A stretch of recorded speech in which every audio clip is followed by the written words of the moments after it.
Hello student, आज मैं অনুশীলন 9.2 5 নং প্ৰশ্ন সমাধান কৰিম। যেহেতু আমাৰ লগত কি আছে, হৰত আছে মাইনাস সংখ্যা, গতিকে মাইনাসটো উঠুৱাই দিম।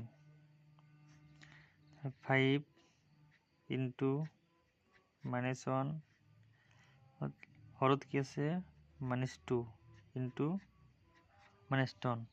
আমি লগৰ হৰত দু সাইডত -1 পূরণ করিম, তেতিয়াহ'লে আমার হরত -2 উঠি যাব।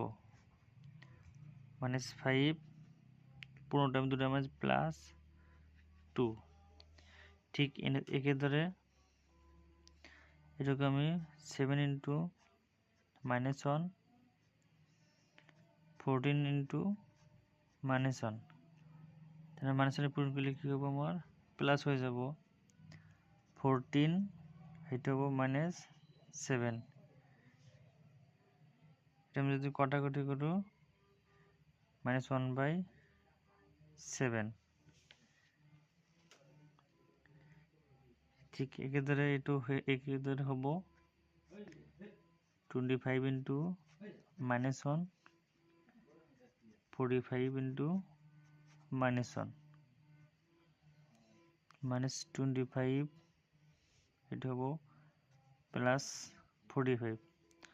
যদি 5 এর কাটাকুটি করো তাহলে উপরে হব 5, আবার হরত হব 9। রোমান 6, রোমান 4, এটা হব 7, 7 ইনটু 2 14, 14 লগর 3 প্লাস করলে হব 17। গতিকে আমি 2 রে দুই সাইডত পূরণ করিম।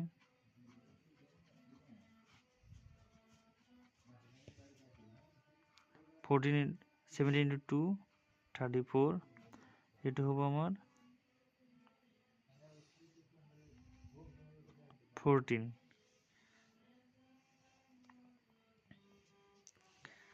রোমান 5 নম্বর হয়েছে -18/10। যদি 2 রে পূরণ করো এটা -36, এটা 20।